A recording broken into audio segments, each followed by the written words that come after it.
Boa noite. Já entrou Dona Valquíria, Dr. Guto. Vocês estão me ouvindo?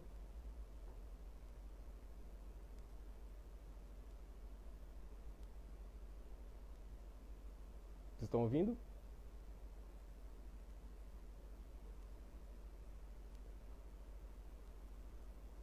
Meus amigos Tiago e Alan também acabaram de entrar por meio do Instagram do escritório deles. Uma boa noite, sejam muito bem-vindos. Emerson, você entrou, já me mande o convite para você entrar na live. Bernadette, minha sogra, boa noite.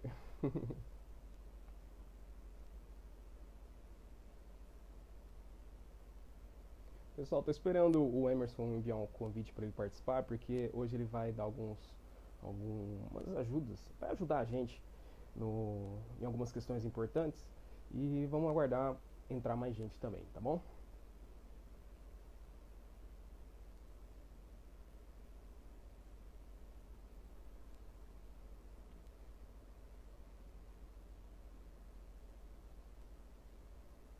Boa noite, Flo, minha querida namorada. Emerson, envia o convite, por gentileza.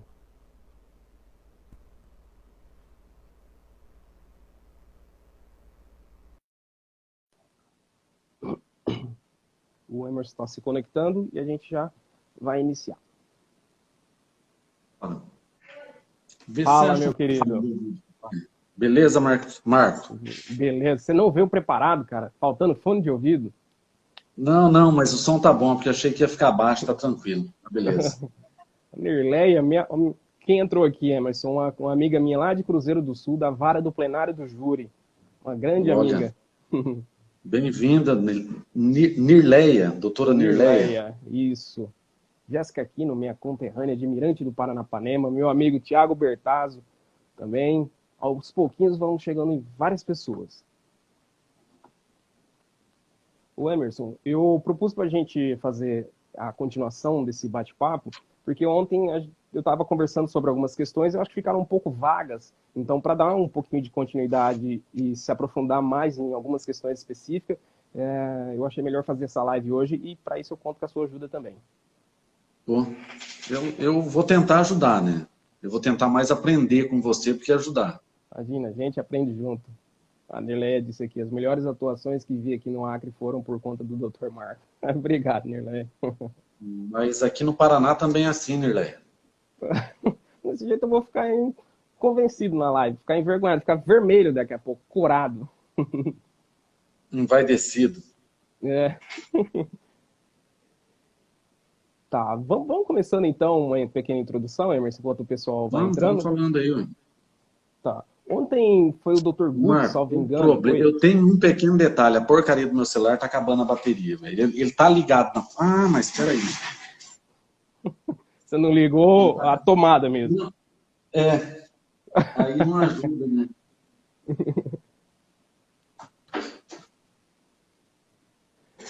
O Emerson, ontem, salvo engano, foi o Dr. Guto, ele fez uma pergunta, agora eu não me recordo se era a respeito da quantidade de testemunha ou quantidade de jurados. Por via das dúvidas, vamos falar sobre essas duas coisas para ficar bem respondido.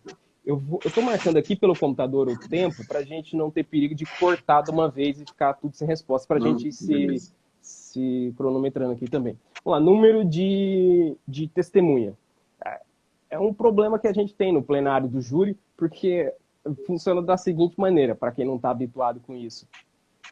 O júri ele tem dois procedimentos. Primeiro com o juiz lá no fórum, o juiz togado do concurso, e depois, de fato, com as pessoas que vão julgar, são os jurados. Quando você vai pro juiz normal, pro juiz lá do processo, você pode levar até 8 testemunhas.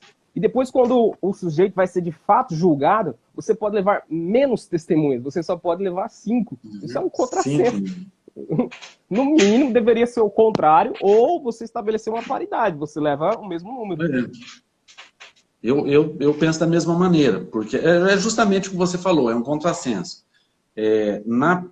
Porque assim, porque no procedimento do júri, a parte mais importante, não que o sumário ali, a instrução na fase do juiz não seja importante.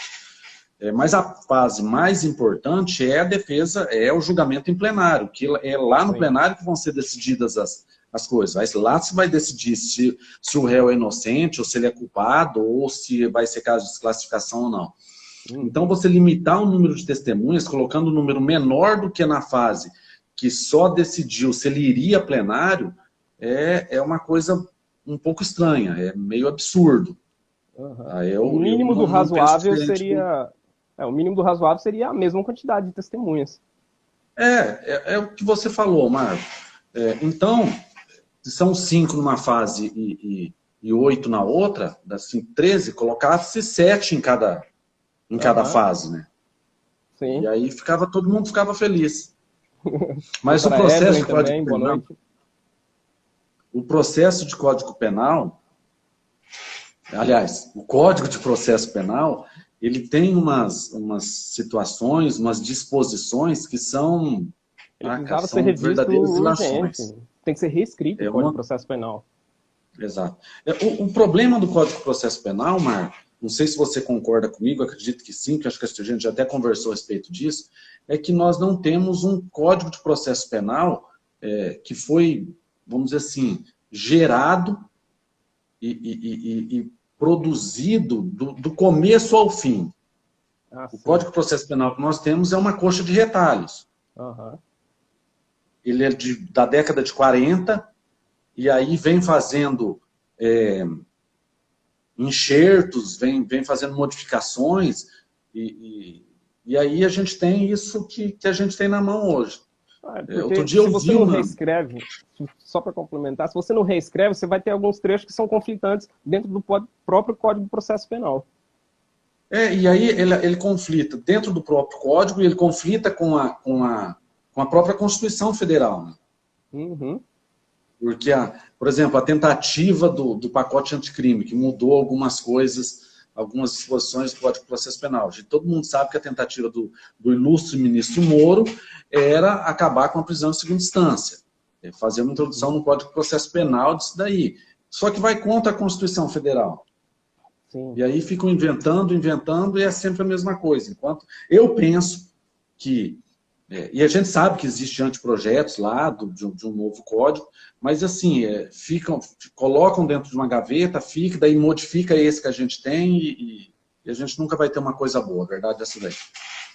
De fato. Mas vamos pro tema que a gente está disposto a falar hoje, que é o Tribunal do Júri. A gente está divagando demais já no processo penal, que é um tema riquíssimo para a gente conversar. Nós vamos ter que fazer aquela live que você disse das nulidades do Código de Processo Penal, né? Que acho que é... Sim. Antecipando nulidade do Código de Processo Penal é autorização para o juiz não cumprir a lei. É isso, a nulidade. Porque se o advogado, por exemplo, um exemplo muito, muito claro de tudo isso. Se o advogado, por vezes, não junta o rol de testemunhas na resposta à acusação, a maioria do juiz fala que está precluso, acabou, não pode mais fazer. Se você fosse ter o raciocínio de nulidade, o juiz deveria dizer qual era o prejuízo para ele, para a gente não poder levar a testemunha. Porque se o juiz não cumpre uma disposição legal, vai falar, mas qual que foi o prejuízo para o réu? Mas enfim, isso vai ficar para um outro dia. Agora, a quantidade de jurados, só para esclarecer a dúvida de ontem. A quantidade de jurados também não faz muito sentido hoje, porque ela é um pouco injusta. Nós temos 7 jurados, certo? E a votação é por maioria. Deu 4, acaba a votação. Então, por vezes, isso não é difícil de acontecer, você tem uma votação de 4-3, por exemplo, para condenar. 4-3 revela uma dúvida bem razoável de se a pessoa deveria ser absolvida ou não. Eu acredito que o melhor sistema, eu não lembro de fato onde eu vi essa proposta, mas parece ser melhor. 8 jurados e para condenar, no quesito genérico, se o jurado absolve o réu, para condenar, o Ministério Público precisa de 6 votos. Se ele tiver 5, está absolvido. Você tem uma maioria bem qualificada. Mano, que foi na live do Marinho, do Papo de Criminalista, que comentou alguma coisa, que para condenar teria que ter a diferença de, pelo menos, a diferença de 2 votos, né? Que seria isso, de 6 a... alguma coisa assim. Eu acho que foi isso daí. A minha opinião a respeito disso daí, e você que já tem alguns júris mais do que eu até, é lógico que a gente sempre fala assim, ninguém ganha e ninguém perde. Não tem, mas assim, sempre tem aquele ego de ganhar ou perder. Não adianta chegar lá e falar, não, é a justiça que está ganhando. Quando você sai com uma decisão contrária que você esperava no processo, no júri, você se sente um pouco derrotado, sim. É lógico que a gente não deve absorver essas derrotas, mas a gente, na verdade, sente. Se você tem um réu que é de fato inocente, você está defendendo ele, ele é culpado, não foi feita justiça coisa nenhuma aquele dia. É uma derrota. E é muito ruim você ter uma votação em que tem 4 votos para condenação e 3 para absolvição. Isso aconteceu comigo aqui em Maringá, um júri que eu fiz com o Dr. Caldeira. Meu cliente, os 3 primeiros votos foram a absolvição. Eu já estava sorrindo, estava feliz. E os 4 seguintes foram para a condenação e o cara pegou 14 anos de cadeia. Pois é. Então, isso é ruim. Eu tenho pensado,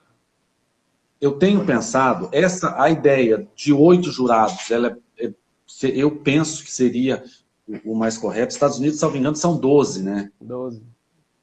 Eu não sei se ainda mas era votação unânime. Ela precisaria teria que ter votação unânime. Até tem um filme, cara, eu não lembro, é que o filme se passa numa sala de jurados, é um filme muito bom. 12 homens e uma sentença. Exatamente, esse filme. Assim, para quem gosta de júri, é muito bom. E para quem é da defesa, é muito bom. Porque a coisa vai virando no decorrer desse filme. Tá, mas em relação ao número de jurados, o que eu penso? Eu penso que deveria ser um número par, e óbvio que o empate favorecia o réu. Uma outra coisa que eu tenho pensado há algum tempo já, eu tenho lido, eu tenho estudado, estou procurando alguma legislação comparada, alguma coisa assim, eu não tenho encontrado nada, seria. O que você acha? O corpo de sentença não é um ser uno? Não é um juiz? O corpo de sentença não é um juiz? São vários votos, mas é um juiz. Marcos, sinceramente, eu acho que se tiver um voto contra, é porque tem dúvida.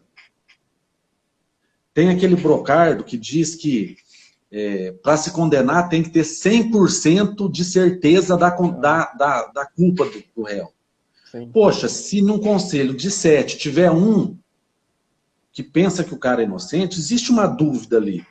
E teórico, na minha concepção, se existe uma dúvida, não deveria ter condenação.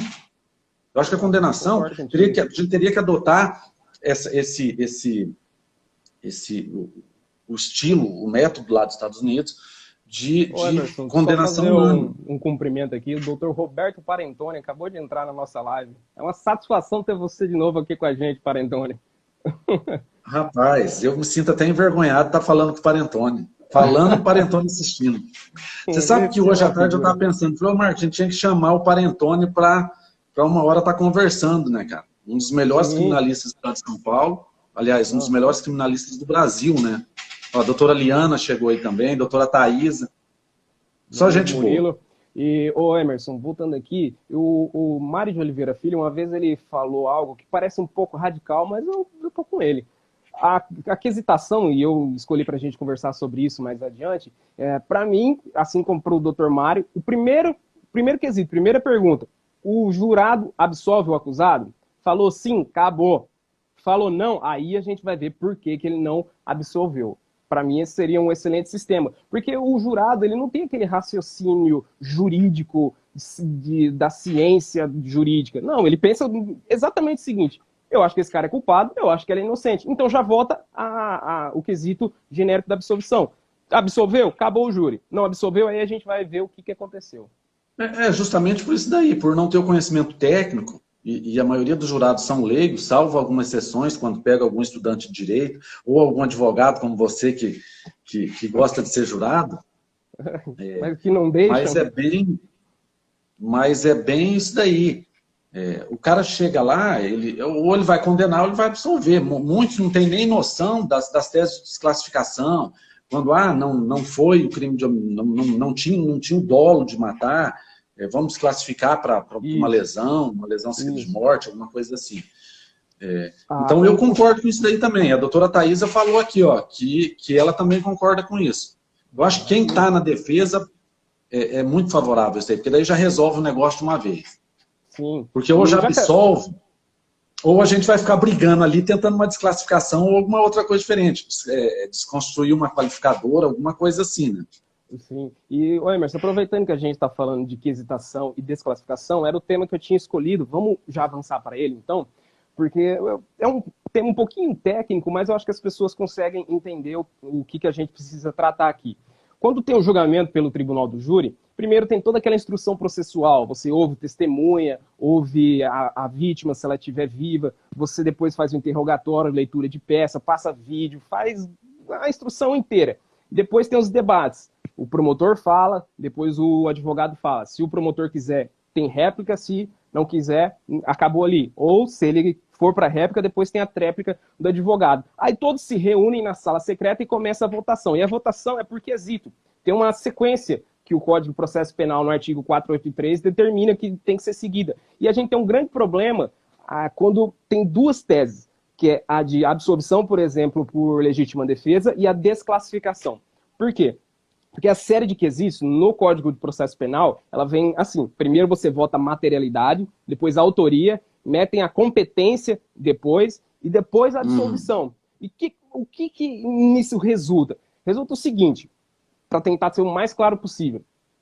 Se o advogado, ele está falando, meu cliente agiu em legítima defesa, ele merece ser absolvido. Aqui tem uma excludente de ilicitude, certo? Uhum. Então ele merece ser absolvido. Entretanto, se você, jurado, não concorda com a defesa e acha que ele não agiu em legítima defesa, vote pela desclassificação. O que é isso? Diga que ele não agiu com vontade de matar. Diga que ele agiu com vontade apenas de lesionar. Isso é muito difícil falar para o jurado, porque o jurado ele olha para o advogado e fala, o cara deve ser retardado. Ele passou o júri inteiro falando que é para absolver e agora está falando que se for condenar, faz de outra maneira. Isso fica até de tema para a gente conversar em outra oportunidade. Mas isso resulta num grande prejuízo para a defesa, porque os juízes têm feito da seguinte maneira. Vota a materialidade, o crime aconteceu? Tá, aconteceu. Vota a autoria. Foi o réu que praticou? Só fazer uma interrupção no que você falou.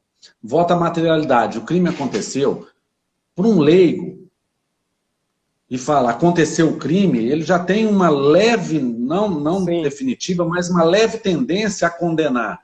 Porque ele pensa, se acontecer um crime, alguém tem que levar a culpa, né? E muitas vezes quem tem que levar a culpa é o cara que está sentado ali. Como o Quaresma diz, quem tá com os glúteos depositados no banco dos réus. Sim, porque o leigo realmente pensa dessa maneira. Se acontecer um crime, precisa de um culpado. Se não tem culpado, se o cara agiu em legítima defesa, não tem crime. Mas a gente tem que seguir nesse raciocínio traçado pelo Código de Processo Penal. Ele volta lá, houve o cadáver, por exemplo, houve as lesões aconteceram? Aconteceram. Ele levou ali um golpe de faca, por exemplo. Quem deu esse golpe de faca, essa facada? Foi o acusado que está aqui hoje sendo julgado? Foi. Então a gente já preencheu esses dois requisitos. A gente já sabe que o fulano levou uma facada e que foi o acusado quem desferiu esse golpe. Aí que entra o problema. Porque a gente tem duas teses, legítima defesa e desclassificação. Geralmente, aqui os juízes já votam um quesito que é chamado da competência. Ele pergunta mais ou menos assim, tendo visto os outros quesitos, o acusado deu início ao ato de matar a vítima, o que não se consumou por circunstâncias alheias à sua vontade, e o jurado vai lembrar que você pediu numa tese subsidiária para dizer que ele agiu, não para matar, mas para lesionar. E qual que é o ponto nevrálgico nisso? Se o jurado ele diz que não aconteceu, ele vota não, você não tem a oportunidade de votar a absolvição do seu cliente. Deu para entender? Sim, sim. Assim, ó. Porém, mas tem uma solução. Eu trouxe essa questão justamente para levar a solução para a gente poder utilizar. O artigo 483, no parágrafo 4º, ele já traz essa possibilidade. Se quando houver nessa situação, você pode levar o quesito da absolvição antes da competência. E tem um enunciado, não, um informativo do STJ, que é o, pode anotar, o 573, que ele autoriza isso. Então, quando houver essa circunstância, você está pedindo a legítima defesa e subsidiariamente a desclassificação por uma lesão corporal, você pede para o juiz, e se ele não acatar, você fala para consignar em ata, faz uma questão de ordem nesse sentido, para que seja votado o quesito de absolvição antes da competência, porque é mais favorável ao réu. Porque senão ele perde a oportunidade de ser absolvido, só vai ver a possibilidade de condenação. Bem isso daí. Vamos ver quem mais entrou aqui. Até meu afilhado entrou aqui. Um abraço, Felipe. A Bruna, lá do Acre, de Cruzeiro do Sul. Um abraço para vocês também. O pessoal do Acre Você é bem famoso lá no Acre, hein, Marcos? Nada. Eu era. Não tô brincando. Ô, Emerson, outro assunto que eu queria tratar com a gente aqui é um que gera muito problema no júri, que é a questão de juntada de documento ou de objetos para levar no plenário. Isso dá muita discussão porque a gente não tem segurança jurídica com relação a isso. Tem juiz que decide de uma maneira, o juiz conta prazo de maneira diferente, e a gente acaba com muito problema. Exato. Em relação ao prazo, que é o 479, lá, os 3 dias, é o que você falou, tem muita... aliás, existe muita insegurança jurídica. Por quê? Por ser um prazo processual, não conta o dia de início, então teria que contar o dia posterior. Acho que é o Jader Marques, ele fala que, por exemplo, um júri que aconteceria numa segunda-feira, o último dia de prazo seria na terça-feira antecedente. Isso. Um prazo com garantia, porque daí contaria quarta, quinta e sexta, porque não contaria nem o dia do júri e começaria num dia posterior. Tem outros doutrinadores, outros escritores que dizem que conta o dia do júri. O NUT, ele fala isso. Na verdade, o que a gente tem aí é o seguinte, uma grande probabilidade de ter júris que serão impetrados, mandato de segurança ou habeas corpus, para não realização do julgamento, por conta dessa questão de prazo. Realmente, eu, por via das dúvidas, eu já prefiro contar logo uns 5 dias antes para garantir. A Malu Romancini acabou de entrar. Um abraço para você, minha querida. E com relação a isso... Doutora Malu, agora há pouco estava numa live da OAB, né? Eu assisti um pouquinho lá e eu estava assistindo também. E acabei saindo. Ô, Emerson, mas aí a gente tem alguns problemas. Para o pessoal que não está entendendo tanto o que a gente está falando. Veja, para você, no processo penal, a regra é a seguinte, você pode produzir prova a qualquer momento. No dia que for julgado um crime no procedimento comum, você pode levar uma prova para o processo e ela tem que ser juntada. No júri não dá, no plenário. Você tem uma regra que é um princípio de uma lealdade, mais ou menos, que é para não ser surpreendido. Você precisa juntar essa prova com 3 dias úteis de antecedência. E regra do processo penal é que você conta os dias contínuos, não somente os dias úteis. E você também precisa contar de trás para frente esse prazo. Não é como os outros prazos que você conta para frente, você conta de trás. E aí tem um outro problema, que é justamente quando começa o prazo. Porque o NUT, pelo livro dele, ele diz que você precisa contar o último ou o primeiro dia. O dia do júri. Do júri. Agora o Rogério Sanches, ele acha que não. O STJ também. Para o STJ mesmo, funcionaria da seguinte maneira. O júri, como você falou... Não, vamos pegar um exemplo mais fácil. É na sexta-feira o júri que vai acontecer. Precisa haver necessariamente, sem contar o dia do júri, 3 dias vagos ali, entre o dia da juntada do documento, e ele não conta também. É um prazo muito louco, que você exclui o primeiro e o último dia. Então, nesse espaço, precisa haver 3 dias do documento úteis. Ou do objeto, né? A gente vai falar do objeto já em seguida aqui.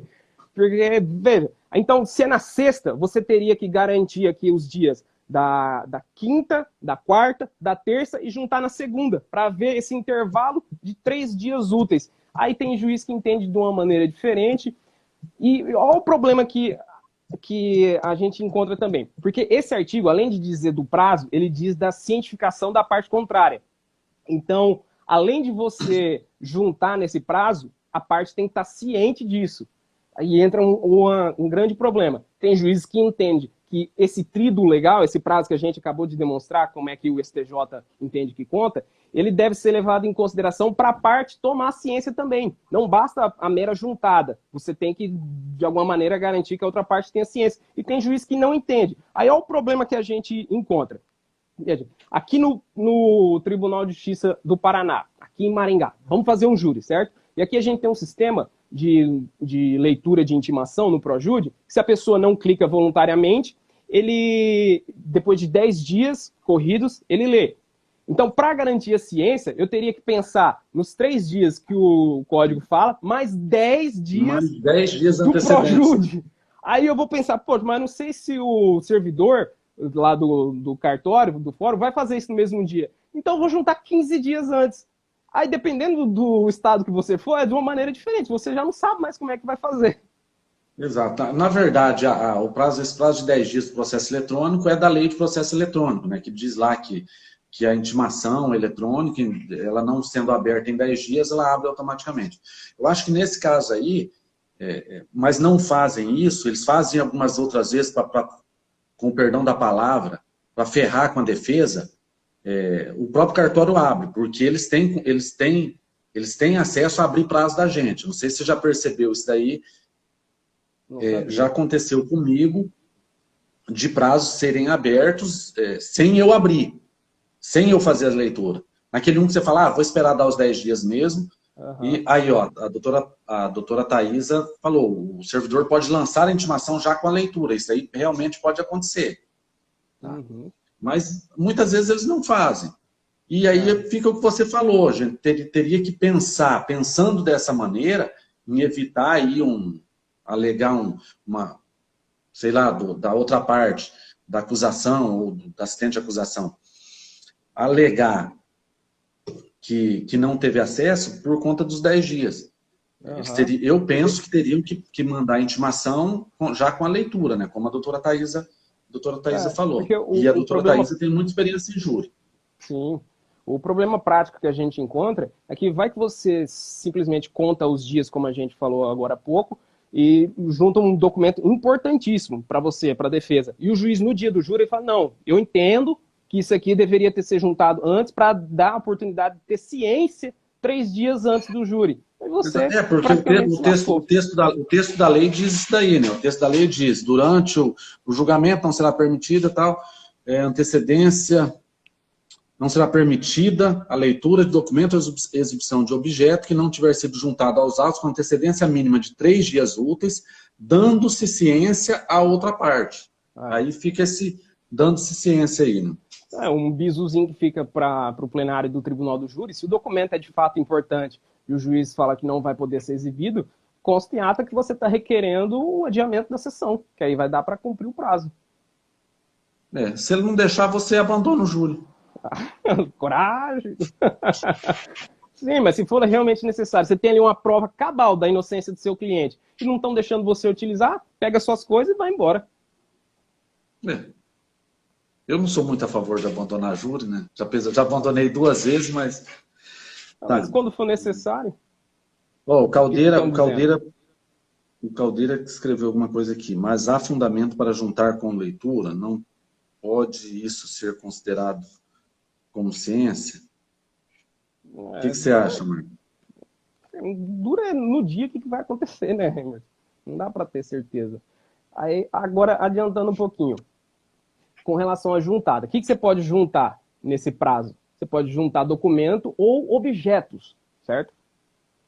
E esse prazo, ele diz respeito a objetos que tiverem relação com o fato a ser julgado, né? Sim. Cara, eu encontrei um julgado, o Emerson, uma jurisprudência, em que um advogado quis usar uma trena, não foi permitido e o tribunal falou que estava ok. E foi um tribunal superior ainda, agora eu não me lembro se é STJ ou STF. Uma trena! É uns negócios, algumas coisas bem absurdas que acontecem nos nossos tribunais, né?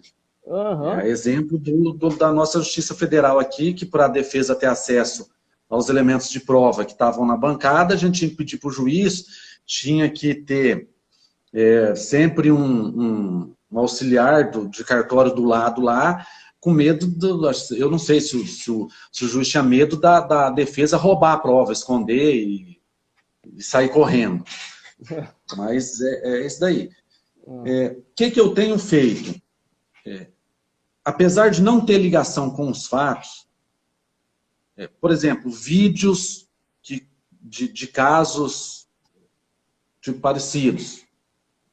A gente tem juntado lá no 479 uma listagem de sites com os links, ou os links mesmo, né, para mostrar isso para os jurados. nesse júri da Justiça Federal, que eu estou fazendo com Quaresma em Maringá, que surgiu uma questão que o juiz, a princípio, ele não queria, depois até o Ministério Público Federal foi a favor. Nós juntamos o link do Google Maps. Eu estava presente nesse momento, assim. Tá. O juiz ficou naquela, mas nós juntamos, eu posso usar o Google Maps aqui do jeito que eu quiser. Não chegou, é porque não chegou a parte das herbes naquele caso.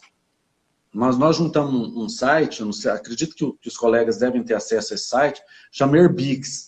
É um site que foi desenvolvido por policiais da Polícia Civil para determinar a localização de herbes.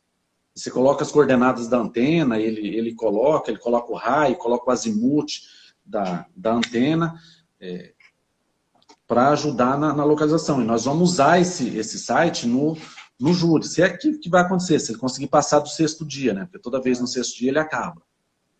Mas vai ser usado. Então, eu coloco links de sites, eu coloco juntos documentos, né? Eventualmente algum objeto. Agora, essa da trena aí me surpreendeu, porque... Depois eu posso disponibilizar. Eu particularmente, eu penso que uma trena, para você usar uma trena apesar do texto da lei mencionar objetos, eu acho, até porque a trena não tem a ver com o fato, né? Olha aqui, ó, STJ, tá? É o agravo regimental no RESP número 11.34048 de São Paulo. Fica aí a dica para quem quiser acreditar ou não. E veja, Emerson, agora sobre outra perspectiva, vê se você concorda comigo. Eu acho que a gente precisa ler esse parágrafo que tem, esse artigo que tem um parágrafo único em conjunto, em harmonia. Você não pode desprezar o parágrafo e ler só o caput, enfim. Porque ele é muito claro. É o seguinte, ele fala, vou ler aqui para o pessoal se situar melhor e entender qual que é o raciocínio onde eu quero chegar. O artigo 479 do Código de Processo Penal, ele diz o seguinte: durante o julgamento não será permitida a leitura de documento ou a exibição de objeto que não tiver sido juntado aos autos com antecedência mínima de 3 dias úteis, dando ciência à outra parte. E ele tem um parágrafo único, que é o seguinte: compreende-se na proibição deste artigo a leitura de jornais ou qualquer outro escrito, bem como a exibição de vídeos, gravações, fotografias, laudos, quadros, croquis ou qualquer outro meio assemelhado. Aí que vem o X da questão.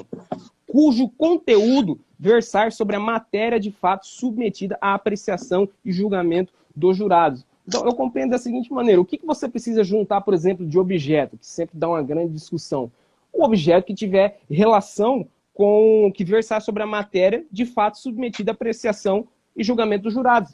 É preciso ler em harmonia todo esse artigo. Se não tem relação nenhuma, por exemplo, o cara está sendo acusado de matar ou tentar matar com uma faca. Você leva uma faca que não é a do crime. Você não precisa juntar, porque ela não guarda relação com o fato julgado. Você concorda com isso? Concordo. Uma questão interessante, tem num livro aqui, eu até estava dando uma olhada,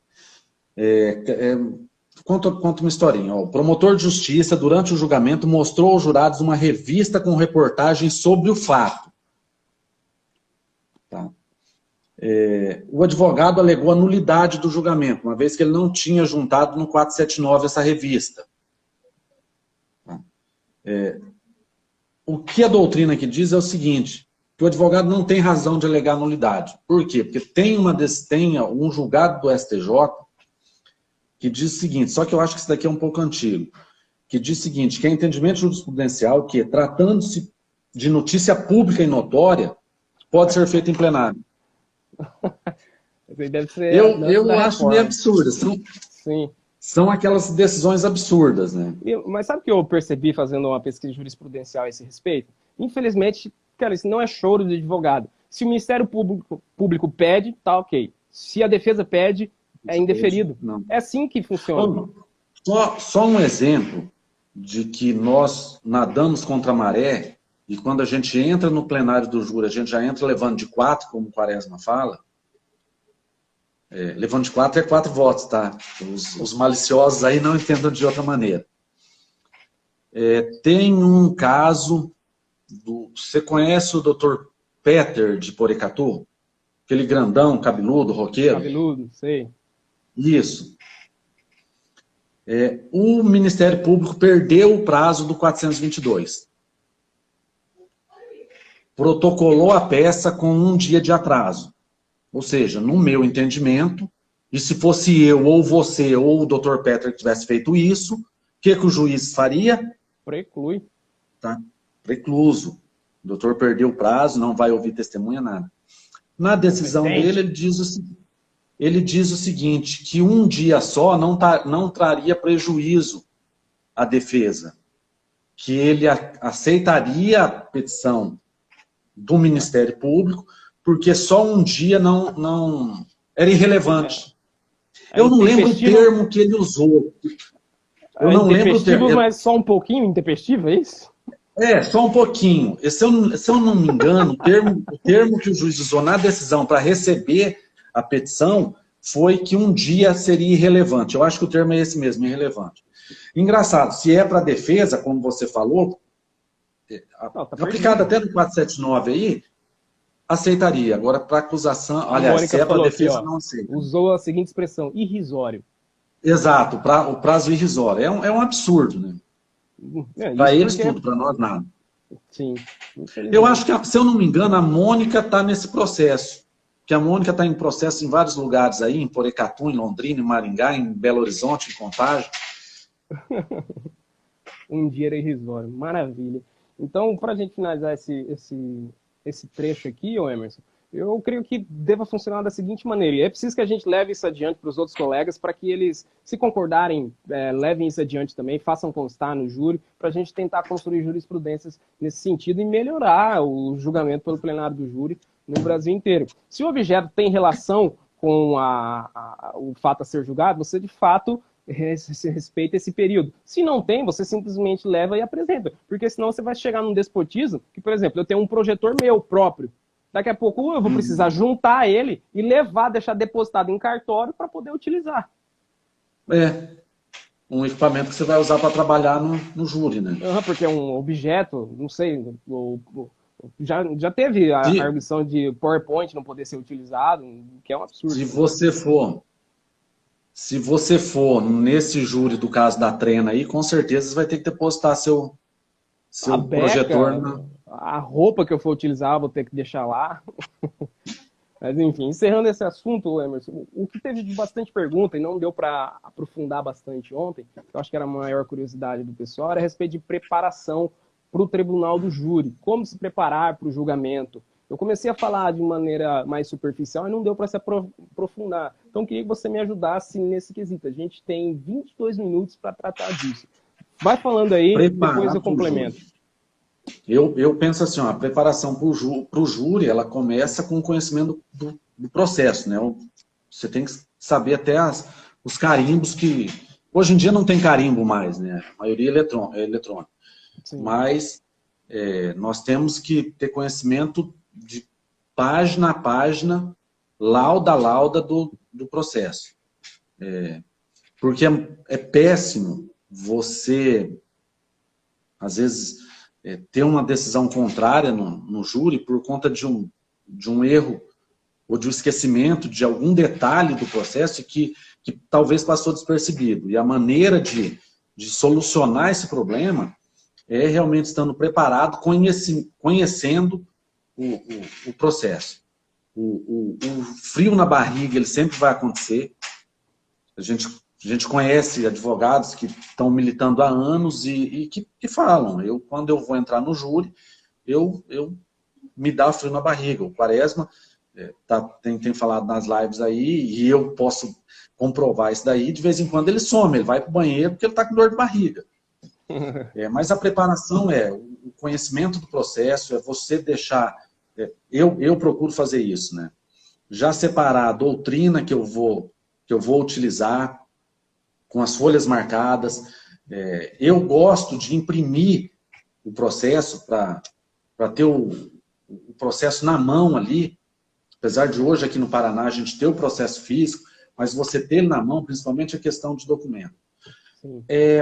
Nós começamos, a doutora Thaisa, a doutora Marcela Morales e o Dr. Cláudio. Nós fomos um dia para Curitiba para começar um curso lá, depois acabou que a gente nem terminou. E o cara que deu aula no primeiro dia, ele falou uma coisa muito interessante, eu guardei isso daí. Em relação aos jurados, cada pessoa tem uma maneira de ver, de perceber as coisas. Ele basta olhar, o outro ele tem que escutar, e o outro ele tem que pegar. Eu tenho tentado, por exemplo, se eu vou comentar a respeito de um laudo para o jurado, eu imprimi 7 cópias desse laudo, entregar para o jurado, a gente pode fazer isso, né, porque faz parte do processo. Ter esse laudo, aqui em Sarandi é uma tela, né, mas aí em Maringá é no projetor. Ter ele na imagem e você também falar. Eu acho que o entendimento do jurado nessa situação é melhor. Tudo isso é de preparação. E como você se prepara?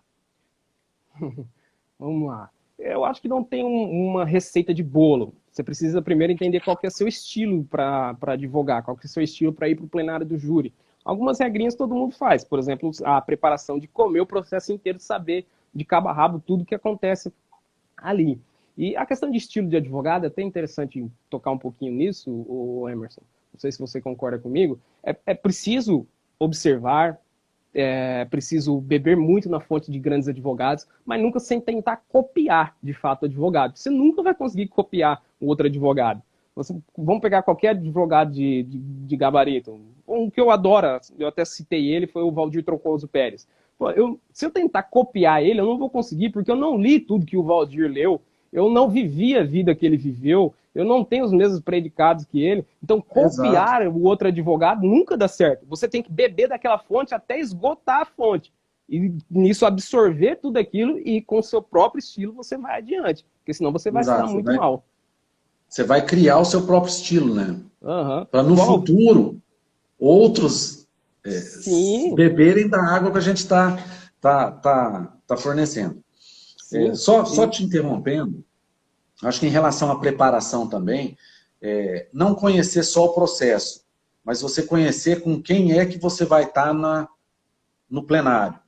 Você conhecer o promotor, qual que é o estilo desse promotor, se tiver o assistente de acusação, conhecer qual que é o estilo do assistente de acusação, você conhecer o juiz, você ter ideia das decisões, das sentenças que esse juiz dá, você conhecer os jurados. Hoje em dia se fala muito em investigação de jurados. Nesse processo da Justiça Federal, a gente investigou a vida desses jurados, buscando em redes sociais, buscando em sites de assinatura, aquelas petições eletrônicas, para ver no que é que o cara é mais favorável ou não. Eu acho que tudo isso faz parte da preparação para o júri. Sim, de uma maneira bem resumida, a preparação para o júri é o conhecimento do que você vai fazer lá. Você tem que conhecer no que você vai estar trabalhando.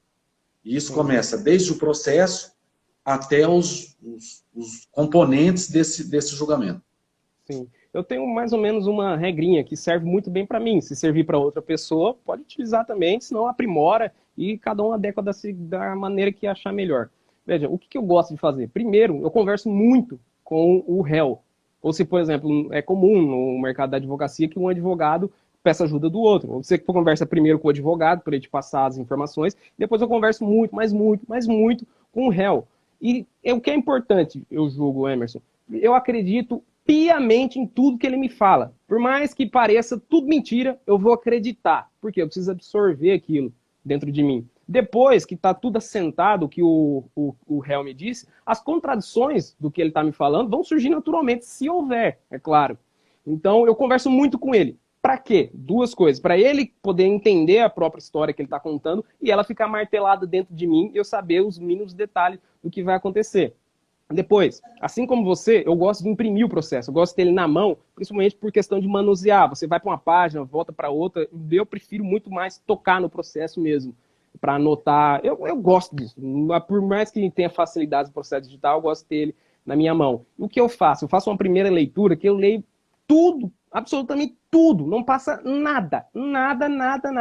todas as certidões, todas as notas de rodapé, qualquer coisa eu leio, porque às vezes é um detalhe que parece irrelevante, ele vai fazer uma diferença colossal no julgamento. E mais, além de estar lendo tudo que o processo pode fornecer, eu vou anotando, vou colocando os post-its, não estão aqui perto, porque depois eu já vou ter as principais partes do processo. Depois que eu já tenho as principais partes do processo todas anotadas, eu busco reler aquilo incansavelmente também, para aquilo ficar martelado dentro da cabeça. E depois que eu já absorvi a prova do... Pode falar. Não, continua. Tá. Eu absorvi aquela prova que está no processo físico, o que dá para ler mesmo, eu volto a conversar com o réu. Para quê? Para adequar a história que ele me contou às provas do processo. E quando eu digo adequar, não é falar para ele mentir, tá? Não é mudar o que ele me disse. É demonstrar para ele o que tem no processo, que o réu não faz a mínima ideia do que tem lá, que pode ajudar no que ele me disse. Às vezes ele fala, doutor, eles estão me acusando de alguma coisa, mas eu não estava lá. E eu encontro algum elemento que prova que ele estava em outro lugar. Eu falo, bom, quando você for ser interrogado, por exemplo, você diga que não estava no lugar e a tal prova corrobora isso. Você senta e conversa com ele incansavelmente. Sabe por quê? Porque você fala para o réu, olha, pense nisso aqui. Você vai conversando com ele. Beleza, é isso? Tá, agora conta para mim o que eu te contei. Não sabe. Então você precisa porque, na martelar. verdade, o maior inimigo que a gente tem no plenário é o próprio réu, né? Cara, demais. Vou até contar uma historinha lá do Acre. A Nirlé, eu acho que estava presente nesse júri.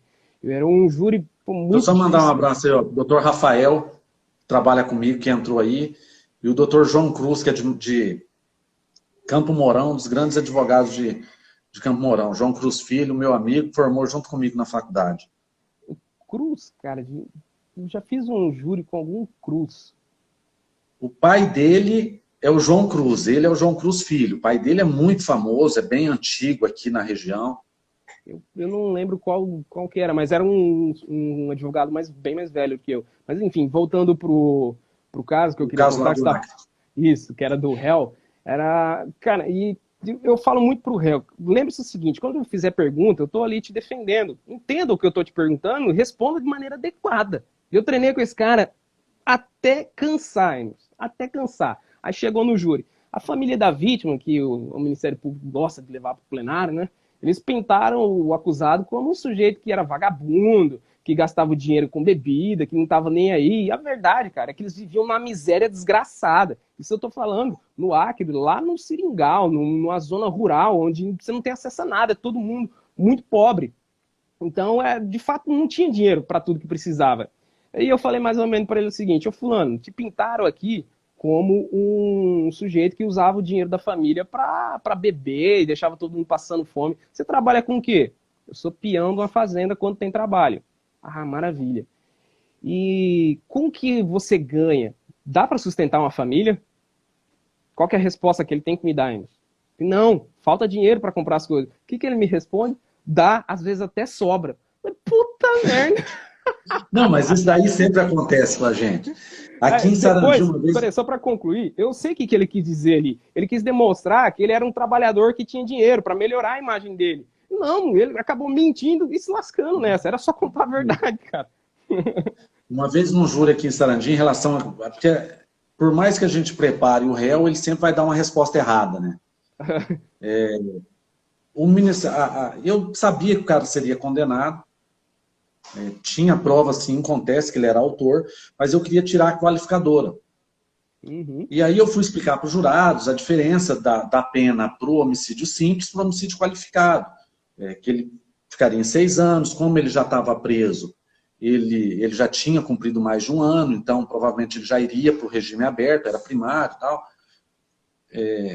E aí eu fui e perguntei, expliquei essa situação da diferença lá do qualificado por simples jurados, da pena e tal, da questão da progressão de regime, e voltei para o réu e falei, meu amigo, eu sei que você está preso, eu queria que você desse a sua versão a diferença entre ficar 1 dia a mais preso no cárcere, 1 dia a mais encarcerado. E qual que era para ele responder? Ele falou, não, se eu tiver que sair hoje, é para mim sair hoje. E eu falei, se você tiver que ficar 1 dia a mais lá preso, sabendo que é seu direito de estar livre, o que você vai fazer? Você vai se revoltar? Ele, não, eu espero. Pô, maravilha! Daí vai fazer o quê? É igual o teu cara, não, até sobra dinheiro, é tranquilo, não tem erro. Isso me lembra de uma história. Então, Legal a doutora Thaisa, aqui agora já que meio que a gente deu uma descontraída, a doutora Thaisa fez um comentário aqui das realmente coisas que a gente passa em plenário, que são as coisas meio absurdas, e ela comentou aqui para você contar de que você teria sido batizado de cabeça de bagre por um promotor de justiça. Foi verdade, lá em Sarandi, eu não lembro o nome do promotor. É, aqui na minha terra, eu estava assistindo esse júri aí. Foi, muito elegante. Mas você sabe por que eu acho que ele falou isso, doutor Marcos? Eu vou sair em sua defesa, por conta da brilhante explanação que você fez aquele dia. Eu acho que parte foi uma surra que eu dei nele. Foi a questão da balística, né? A questão do projétil, você mostrou lá a diferença no projétil. Na microcomparação balística. Exato, na microcomparação era visível a diferença e mesmo assim eles insistiam em dizer que a arma teria saído aliás, que aquele projeto teria saído da arma. E aí, diante de... Eu fiz toda essa explanação sobre a balística forense e demonstrei cientificamente, matematicamente, que aquele projétil não tinha saído, aquela cápsula não tinha saído daquela arma, aquele estojo. A marcação era visível que era diferente. E a impressão digital que fica tanto quando o percutor bate ou o estojo bate na culatra, sempre vai ficar a mesma. Então eu demonstrei, acabei com a tese do promotor e eu fiquei assistindo a réplica dele para saber o que ele ia falar sobre isso. Ele não falava nada. Eu lembro que foi no momento que eu fui no banheiro, eu saí, e ele falou isso que a Thaisa disse. Falou, vem aqui um advogadozinho, fala esse monte de coisa, parece um cabeça de bagre. Mas é o que a doutora Thaisa comentou aqui agora. Ele não tinha o que falar. Não aquela tinha, coisa de criança com xingamento. Aquela coisa de criança quando tá brigando. Briga, quando não tem mais que falar, você é um bobo. Não, foi exatamente isso. Foi exatamente isso. Aí eu achei curioso que depois, quando eu voltei para redarguir essas coisas, na hora que... porque eram vários advogados que estavam presentes aquele dia. Na hora que eu levantei para falar, ele saiu. E eu falava toda hora, cadê o promotor? Que ele não volta aqui, que eu quero falar olhando para ele. E ele foi embora, simplesmente embora. E eu falei pro jurado, bom, ele me chamou de cabeça de bagre. Na terceira série, os meus coleguinhas me insultavam de coisas muito mais criativas do que isso. Nem xingar o pensado. Mas aquele júri foi um dos júris marcantes aqui de Sarandi. Salvo engano, foi o júri mais extenso que teve aqui na comarca já. Ele foi marcado por 2 dias. Exato. Aquele júri foi o júri mais extenso, porque depois eu conversei com a juíza, alguns dias depois, e ela falou que a gente tem um outro processo agora, inclusive a doutora Thaisa também advoga nesse processo, a doutora Thaisa, que são 8 réus. Mas eu acredito que serão impronunciados, né? Que no dia, eu comentei logo depois desse júri, eu comentei com a doutora Vanielza, e falei, né, que esse júri que a gente está nesse processo que a gente está advogando, poderia ser o júri mais longo. E aí ela meio que já adiantou, que acho que não, porque tem uma grande probabilidade deles serem pronunciados. Mas aquele júri foi muito bom. Você realmente deu uma aula naquele júri. Foi dali que eu já te admirava, a gente já era amigo antes daquilo, mas diante daquela sua exposição no dia do júri, eu passei a te admirar mais. Pelo seu conhecimento, pela sua capacidade de sair de situações bem adversas, como aconteceu aquele dia. Obrigado. E eu lembro que, cara, no júri acontece cada coisa, meio que é um estalo que a gente tem no momento, que o promotor também insistia quem era eu para falar sobre o laudo, se o perito já tinha falado uma coisa e eu estava falando que era outra. Bom, o perito, na verdade, estava errado. Eu lembro que eu falei um negócio, ficou muito... O pessoal ficou me zoando depois, os advogados. Eu falei que eu sou descendente de um alagoano e de um baiano. Eu falava para o jurado, então eu posso afirmar que eu sou um cabra da peste, que não abaixa a cabeça para autoridade de seu ninguém. Venha-me o perito, delegado, juiz, promotor, o papa, que eu falo que esse laudo está errado, por isso e aquilo, porque canetada não funciona, o que funciona é conhecimento. Depois o pessoal ficou me zoando de cabra da peste. Essa questão desse laudo errado aí, seria interessante que a defesa ela tem a possibilidade de juntar, não vai juntar laudo, mas um parecer técnico, né? Eu não sei da situação financeira desses meninos na época, mas eu acho que essa era uma situação que valeria a pena ter feito para contrastar, né? E aproveitando esse gancho também, Emerson, é importante que o advogado se prepare a um ponto em que ele possa contestar, por exemplo, um perito. Não é para baixar a cabeça porque o perito disse alguma coisa. Se o perito está correto, maravilha, mas perito também erra. Advogado erra, promotor erra, juiz erra, perito também erra. E se tiver errado o laudo e você conseguir demonstrar isso, não tenha medo. E demonstre por que está errado. Demonstre de maneira científica por que você está com a razão. Nós temos muito tempo aí ainda ou não? Tem uns 2 minutos? 5 minutos. Faça suas considerações finais. Pergunta. Você falou, e eu até queria a posição da doutora Thaisa, do doutor André Viotto, o doutor André Viotto entrou aqui agora, de outros colegas que estão aí assistindo. Delegado no plenário como testemunha, o que você acha? No mínimo suspeito. Suspeito de maneira técnica falando. Você arrolaria o delegado para ser ouvido? Eu arrolar? É. Não sei, Emerson. Eu tenho partido de uma premissa hoje em dia de não arrolar quase ninguém como testemunha, trabalhar mais com o que tem no processo. Agora, eu arrolar, eu acho que não. Sabe por quê? Porque se eu arrolo o delegado de polícia, como fui eu que levei aquela testemunha, eu vou começar perguntando. E aí o delegado não vai estar lá para me ajudar. E depois eu vou passar a bola para o Ministério Público. Aí ele vai perguntar por último e eu acho que vai ser uma grande cagada, na verdade. É porque, na verdade, eles vão lá só para ferrar, né, meu? O cara não... Se você vê, não sei, eu já arrolei delegado de polícia, mas não foi no plenário do Tribunal do Júri. Mas se o delegado fez um trabalho de investigação, todo dizendo que foi o seu cliente que matou, eu acho que você levá-lo ao plenário não é uma boa ideia. Agora, se o promotor levou o delegado, você vai inquirir esse delegado, aí se prepare muito bem. Vai ter que explorar o testemunho dele, né? Para ele entrar em contradição, né? Sim, demonstrar as falhas da investigação. Enfim, você tem que estar muito preparado. Mas eu levar o delegado, eu creio que não. Emerson, você tem 1 minuto de considerações finais. Considerações finais. Queria agradecer, Marco, o convite que você me fez. Eu acho que esse trabalho que você está fazendo, de fazer essas lives, de prestigiar a gente daqui da região é muito válido.